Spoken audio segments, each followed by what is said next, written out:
इस कार्यक्रम के प्रायोजक हैं कृषि एवं किसान कल्याण मंत्रालय, भारत सरकार। हर जोखिम से निकल कर फसल आए, सुरक्षित हो जाए।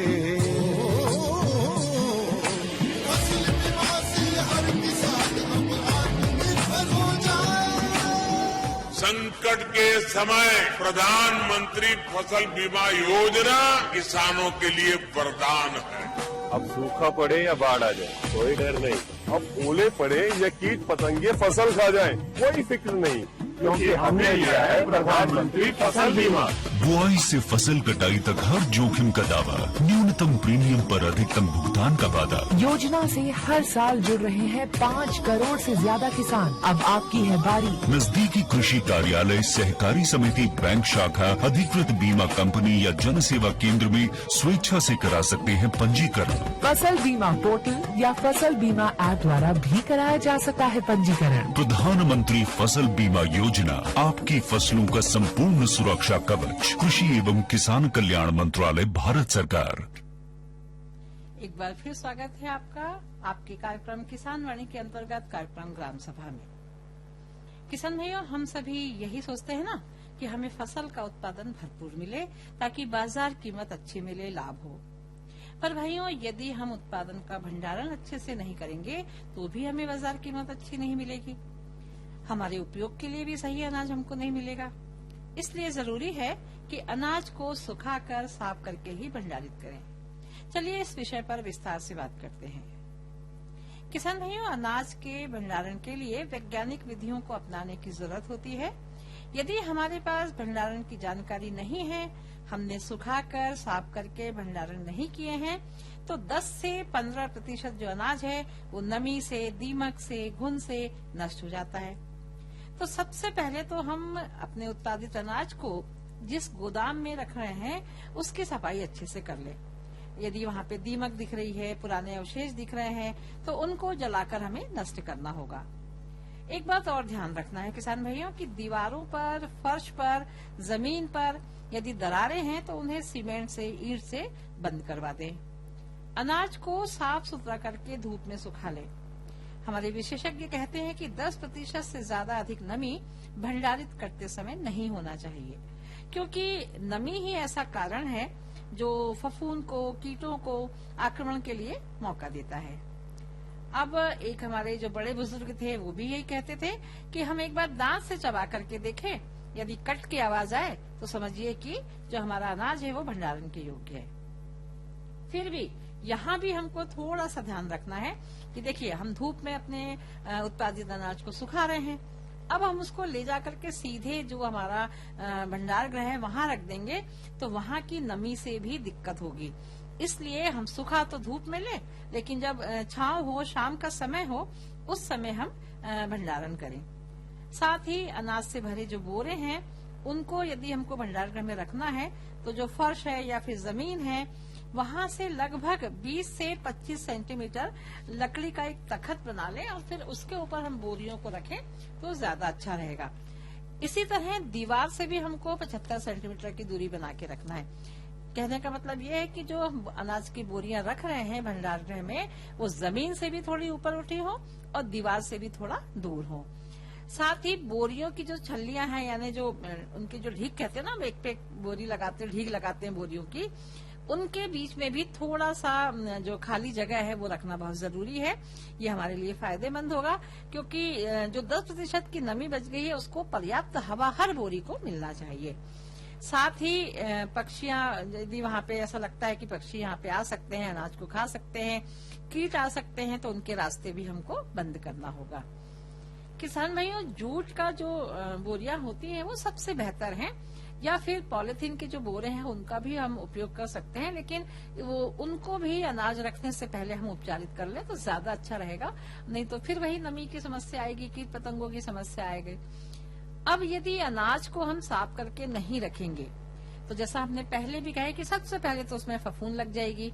जब फफूंद लगेगी तो वो कीड़े उसमें जन्म लेंगे, नमी होगा, नुकसान होगा, और लंबे समय तक की जो उसकी पौष्टिकता है वो भी नहीं बनी रहेगी। इसलिए जरूरी है कि हम अनाज को सफाई करके सुखा करके रखें। किसान भाइयों, आप तो इतना समझ ही गए होंगे कि जब हम सफाई करके रखते हैं तो जो गंदगी है वो तो दूर हटती है, साथ ही जो टूटे दाने हैं और भी जो अशुद्धियां हैं वो भी हट जाती है। एक अच्छा गुणवत्ता वाला अनाज जो है वो हमारे पास बचा रहता है। तो इसको हम जरूर अपनाएं। और कहते हैं ना कि अनाज उत्पादन जितना जरूरी है, महत्वपूर्ण है, उतना ही जरूरी भंडारण है। धूप में सुखाने के बाद, जैसा हमने पहले भी कहे कि जो भंडारण का काम आप करें वो शाम को ठंडे समय में करें, क्योंकि धूप में यदि आप गर्म अनाज को भंडारित करेंगे तो गोदाम में जो हवा है वो नमी का कारण बनेगी। इसके बाद जो कोठियां हैं, यदि आप बोरियों में नहीं रख रहे हैं, कोठियों में रख रहे हैं, तो वो हवा बंद होना चाहिए, उसमें कीट नहीं पहुंचे, नमी नहीं पहुंचे, इसका ध्यान रखें। और अभी भी हमारे कुछ लोग ऐसे हैं, और वास्तव में जो पुराने तरीके हैं ना किसान भाइयों, हम देखें तो वो आज भी कारगर सिद्ध हो रहे हैं। तो जैसे नीम की पत्तियां हम सुखा करके रखते हैं, बहुत अच्छी बात है कि नीम की पत्तियां हम रख रहे हैं। कई लोग दवाई के पैकेट ला करके रखते हैं, लेकिन समय अनुसार समय बदल गया है। समय अनुसार यदि हम परिवर्तन भी कर लेते हैं, भंडारण के तरीके थोड़े से बदल देते हैं, मतलब कुल मिलाकर बात यह है कि हमारा जो अनाज है वो सुरक्षित रहता है तो ज्यादा अच्छा होगा। और यदि हम स्वस्थ बीज हमको चाहिए आने वाले वर्षों के लिए, आने वाले समय के लिए, रोपने के लिए, बोने के लिए, तो ये यदि हम चाहते हैं तो हमें भंडारण की गंभीरता को ध्यान रखना होगा। अनाज को सुखाकर और साफ करके ही भंडारित करना होगा। तो ये थी हमारी आज की बात। और अब हम आपको सुनवाते हैं, हमारे एक पशुपालक हैं जो टिकारी में निवास करते हैं। साथ ही ये हम आपको जरूर बताएं कि इन्हें पुरस्कार, गोपाल पुरस्कार भी मिल चुका है। तो चलिए इनसे हम जानते हैं कि पशुओं की देखभाल हम कैसे करें। हमारे कार्यक्रम में उपस्थित हैं टिकारी के निवासी पशुपालक श्री संतोष जी पाल। मैं आपको ये भी बता दूं कि इनको और इनकी दोनों पत्नी दोनों को सर्वश्रेष्ठ पशुपालक का अवार्ड भी मिल चुका है। तो चलिए आज इनसे जानते हैं हम कि पशुओं की देखभाल हम कैसे करें। संतोष जी, हमारे कार्यक्रम में आपका स्वागत है। मैं आपसे जानना चाहूंगी कि पशुओं की देखभाल हमें मौसम के अनुसार करनी होती है। तो जैसे इस समय अभी ठंड का मौसम चल रहा है, तो किन किन बातों का ध्यान रखें कि हमारे जो पशु हैं वो सुरक्षित रहें? ठंडी में उनको बंद कोठे में और अपनी अंगार जला के उनको बिल्कुल बाकायदे समुचित जगह पे रखना पड़ता है। ठंडा नहीं रहना चाहिए ज्यादा, नहीं तो बीमार हो जाते हैं पशु। तो खुले में नहीं रखना चाहिए और यानी ढका हुआ रहना चाहिए। और सुबह के टाइम में पानी भी ठंडा नहीं पिलाना चाहिए, ताजा पानी पिलाना चाहिए। और चारे में भी सुबह यानी हरा चारा नहीं देना चाहिए, शाम के टाइम, दोपहर के टाइम देना चाहिए। क्यों नहीं देना चाहिए सुबह हरा चारा? सुबह वो उससे ठंडा रहता है। अच्छा। ठंडे रहने से उनको और ठंडी वो हो जाती है। तो सूखा चारा सुबह देना चाहिए और दोपहर में हरा चारा देना चाहिए। दोपहर में हरा चारा देना चाहिए। संतोष जी, आपने कहा कि जिस कमरे में हमने उनको रखे हैं, यानी जहाँ गौठान है, वहाँ पे आग ही जला देना चाहिए। लेकिन आग से भी तो सुरक्षा करना बहुत जरूरी है। आजू बाजू में सूखा चारा वारा नहीं रहना चाहिए। थोड़ी सी जगह में हल्का सा जला दो, उसके बाद में खुद ही गर्मी आ जाती जानवर को, तो फिर उससे कोई दिक्कत नहीं जाती, ज्यादा नहीं तो क्या आजू बाजू आग भड़कने का भी डर रहता है। अब यदि हमारे पशु को कोई तकलीफ हो जाती है तो ठंड के मौसम में कौन कौन से रोग पशुओं को हो सकते हैं? ठंडी में क्या, ये ठंड से बुखार उखार आ जाती है और बुखार से फिर चारा वारा खाना कम कर देते हैं, फिर हॉस्पिटल ले जाके उनका उपचार करवाते हैं।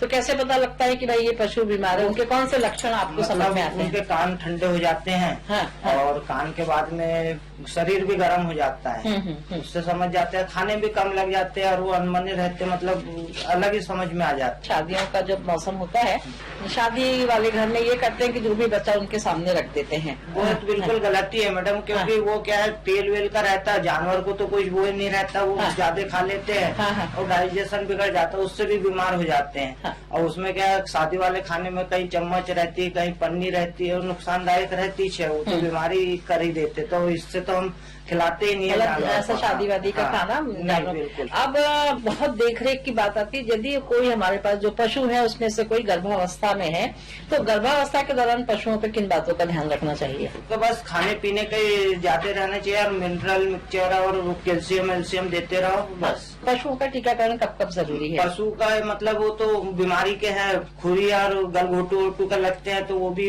3 महीने के पहले लग जाते हैं। 3 महीने के बाद प्रेग्नेंट गाय को नहीं लगाए जाते हैं। गलघोटू और एक टांगिया के जून में लगते हैं। हाँ। और ठंडी में अक्टूबर में खुरी के लगते हैं। तो आप जो आपने पशु पाल रखे हैं तो उसमें देशी हैं कि विदेशी हैं? देसी भी है, विदेशी भी। बाकी देसी जाते हैं। हाँ। देशी से मेरे को विकास खंड और जिले पे गोपाल पुरस्कार मिला। अच्छा। तो देशी पशुओं की देखरेख में और विदेशी पशुओं की देखरेख में किन किन बातों का ध्यान रखना? देशी में कोई दिक्कत ही नहीं है, उनको बीमारी कम होती है और विदेशी को थोड़ी ज्यादा होती है। अच्छा।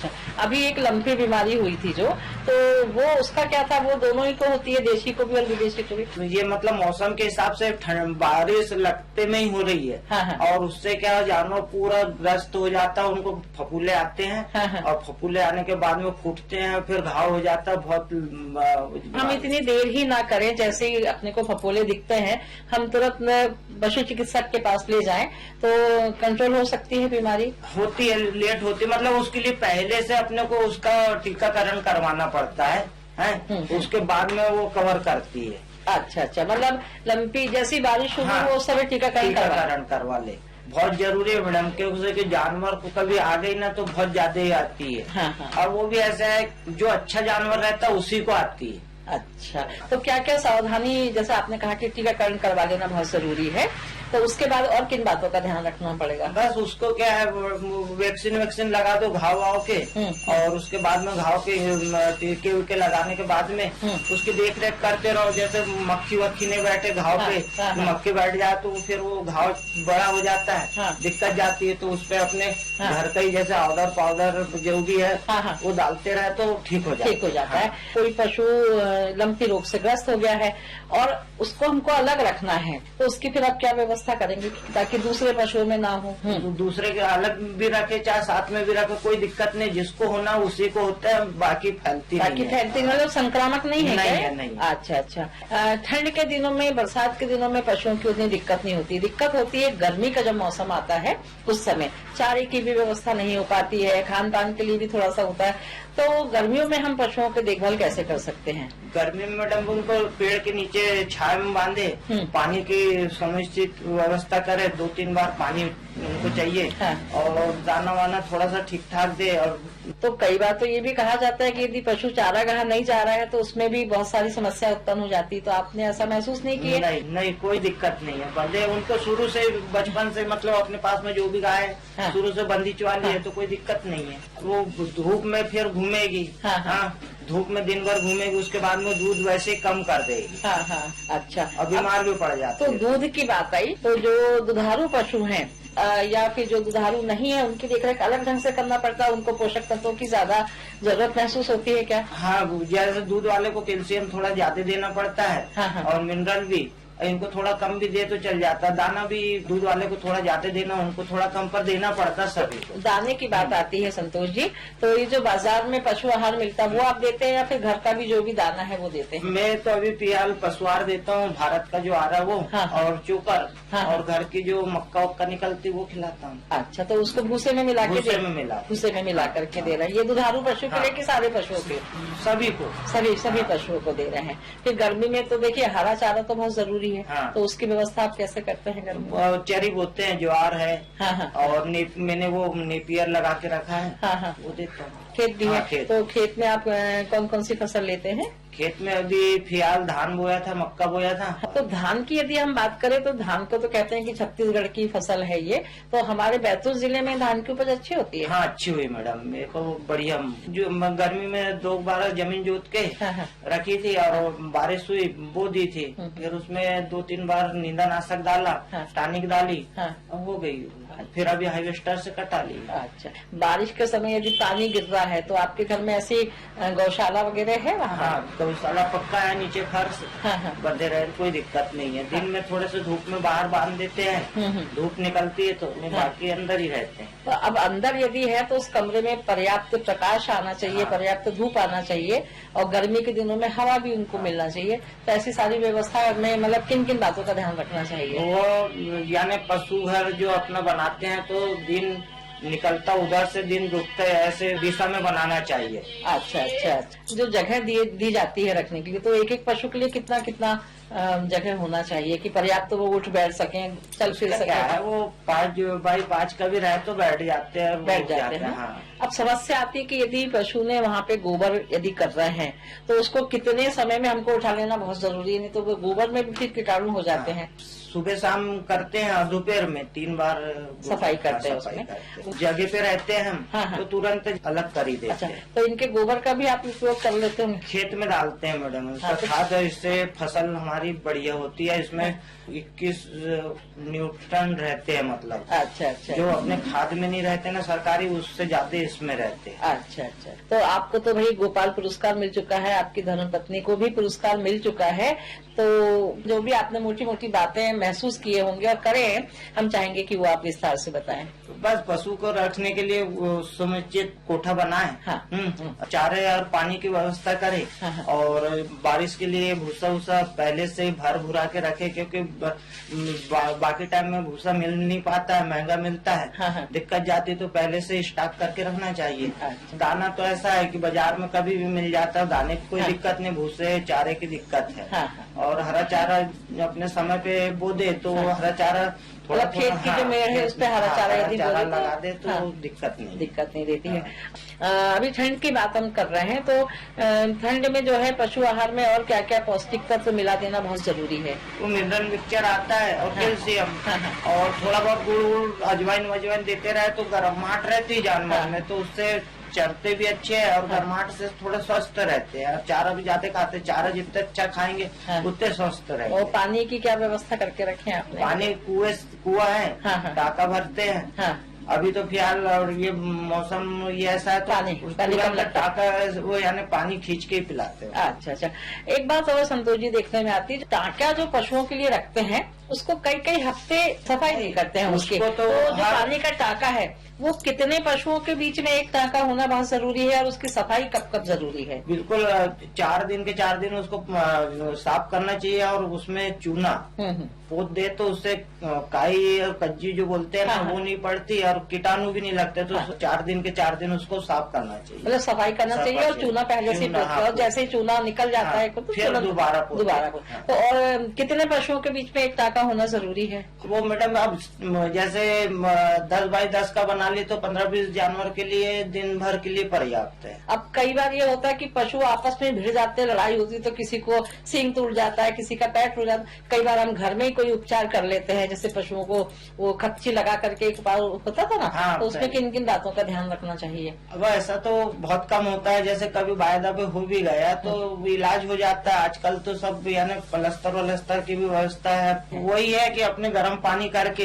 हाँ। उसमें थोड़ा नमक डाल के उसकी सिकाई कर दो, हाँ। थोड़ा आराम मिल जाता है तुरंत में। हाँ हाँ हाँ। और वो जो बांस की कपची ऐसी बांध देते हैं उसके खुर में, खोर में वो उससे क्या वो फिक्स रहता है, जैसे प्लास्टर होता है ना, हाँ, हाँ। उस हिसाब से किमची बांध दो तो फिक्स रहता है, हिला डुली नहीं होता है, हाँ। तो उससे जहाँ की वहाँ जुड़ जाती है वो। हाँ, अच्छा अच्छा। नहलाने की यदि हम बात करें तो ठंड में तो चलिए अंतर यदि बहुत दिनों का हो जाता कोई दिक्कत नहीं है, तो लेकिन गर्मी में बहुत जरूरी है हाँ, उसको गर्मी नहलाना। में यानी जैसे पानी पिला रहे हैं हाँ। तो 2-3 दिन में नहला दो। बाकी टाइम में जैसे पानी पिलाने ले गए टाके पे तो 1-2 डिब्बे पानी डाल दो, तो उससे थोड़ा सा उनको ठंडक मिल ठंडक मिल जाती है, जाती और है। बाकी 2-3 दिन में नहला दो। अच्छा। और जैसे मच्छर नहीं हो, दूसरे कोई कीड़े मकोड़े वहाँ तक नहीं पहुँचे, तो वहाँ कोई दवा का प्रयोग कर सकते हैं? नीम की पत्ती का धुआं कर दो तो कोई दिक्कत कोई नहीं दिक्कत है। नीम की पत्ती का हाँ, धुआं तो उससे बहुत मच्छर और कीटाणु विटाणु सब भाग जाते। तो संतोष जी, आप बहुत अच्छी बातें आपने हमारे पशुपालकों को बताई। तो मतलब मेहनत करें और अपना हाँ। जो पशुधन है उनका भरपूर उपयोग करें और साथ में खेती भी करें। निश्चित ही हमारे किसान भाई सुन करके उसको अमल में लाएंगे। आपने अपना बहुमूल्य समय दिए, इसके लिए आपको बहुत बहुत धन्यवाद। किसान भाई, अभी आप सुन रहे थे टिकारी निवासी पशुपालक गोपाल पुरस्कार से सम्मानित श्री संतोष पाल से की गई बातचीत। विषय था पशुओं की समुचित देखभाल कैसे करें। अब कुछ बातें खेती किसानी की। किसान भाइयों, यदि हम उर्वरक की बात करें तो जो भी हमारे पास उपलब्ध है, तो उपलब्धता के आधार पर 5 जो समूह है उसमें से हम एक का चुनाव करके फसलों में संतुलित मात्रा में यदि देते हैं तो हमको बहुत फायदा होता है।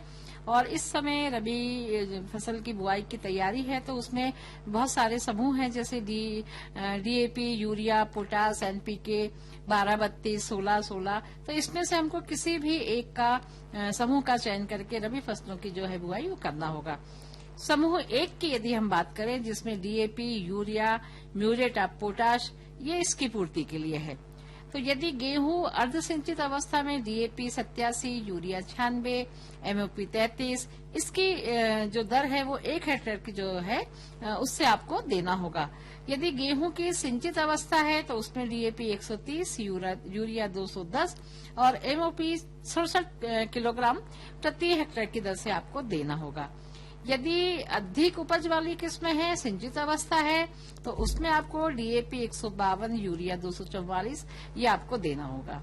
यदि गेहूं सिंचित अवस्था है लेकिन बुआई देरी से हुई है, तो उसमें डीएपी 87 और यूरिया 140, एमओपी 50 ये आपको किलोग्राम प्रति हेक्टेयर की दर से इसका उपयोग आपको करना होगा।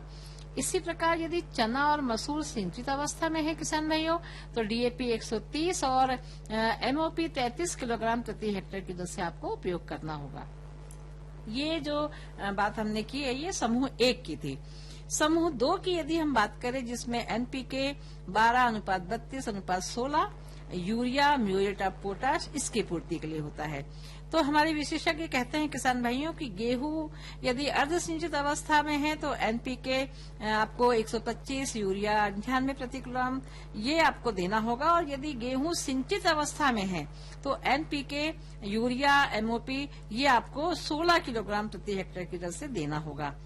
यदि अधिक उपज वाला गेहूं है तो दूसरे समूह के लिए आपको एनपीके, यूरिया, एमओपी 8 किलोग्राम प्रति हेक्टेयर की दर से उपयोग करना होगा। और इसी प्रकार किसान भाइयों चना, मसूर इनकी सिंचित अवस्था में एनपीके ये जो है आपको 188 किलोग्राम प्रति हेक्टेयर की दर से उपयोग करना होगा। थोड़ा सा आपको मात्रा का ध्यान रखना होगा।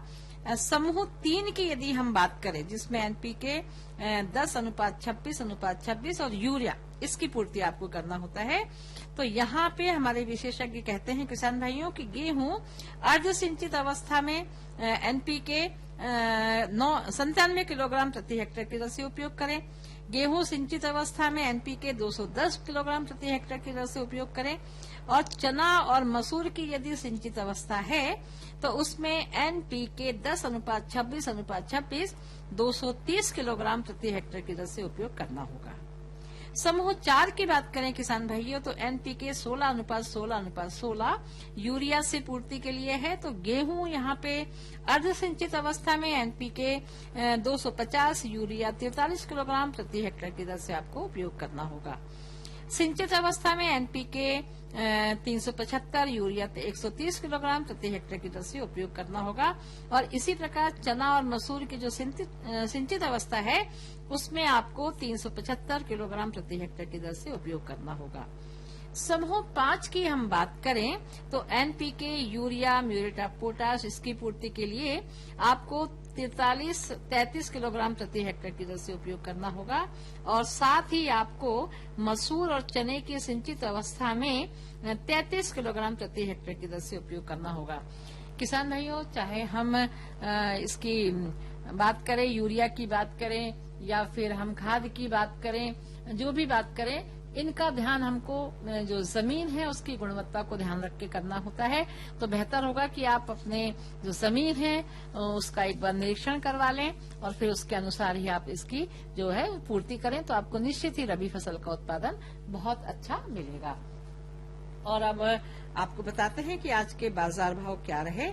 आज कार्यालय कृषि उपज मंडी बैतूल से प्राप्त बाजार भाव इस प्रकार रहे। सोयाबीन न्यूनतम 3,400 रूपये प्रति क्विंटल, अधिकतम 4,449 रूपये। चना का भाव रहा न्यूनतम 4,400 रूपये प्रति क्विंटल, अधिकतम 5,201 रूपये। मक्का 4,900 रूपये न्यूनतम, अधिकतम इसका न्यूनतम भाव रहा 4,900 रूपये। गेहूं का न्यूनतम भाव रहा 2,283 रूपये और इसका अधिकतम भाव रहा 2,565 रूपये। तो ये थे हमारे आज के बाजार भाव। और इसी के साथ संपन्न होता है हमारा आज का कार्यक्रम किसान वाणी। कल शाम 7:20 पर फिर हाजिर होंगे नई चर्चा नई जानकारी के साथ, तो सुनिएगा जरूर। फिलहाल दीजिए अनुमति अपनी बहन सीमा मिश्रा को। जय राम जी की, जय जवान जय किसान। अरे अरे अरे क्या कर रहा है? इधर इधर इधर हम बोल रहे हैं तेरे बीजू का उतला बोल रहा है? पक्षियों से तो हम खेत को बचा लेते हैं, पर इन घातक रसायनों से कैसे बचाएं? मतलब? देख बेटा, तू जो ये अंधाधुंध रसायन मिलाता है ना, मिट्टी की सेहत बिगड़ने लगी है। और जब माटी ही कमजोर पड़ जाएगी तो उपज कैसे सेहतमंद होगी? अरे पहले ऐसा नहीं था। पूछना अपने बड़े बुजुर्गों से, कैसे फसल लहलहाती थी, शुद्धता झलकती थी। हाँ, माटी भी तंदुरुस्त और लोग भी। पहली वाली बात कहाँ? पर अब तो सब नहीं डाले हैं। सब नहीं, आज भी लाखों जागरूक किसान परंपरागत विधि से फसल उगा रहे हैं। खर्चा कम और उपज की कीमत भी बेहतर पा रहे हैं। सच है? रे बेटे, एक्सपीरियंस से बता रहे हैं, धूप में बाल सफेद नहीं किए हैं। हाँ। ठीक है भाई, मैं भी आज से जैविक खेती शुरू करूंगा। माटी से प्रेम की परंपरा है परंपरागत खेती। इस कार्यक्रम के प्रायोजक थे कृषि एवं किसान कल्याण मंत्रालय, भारत सरकार।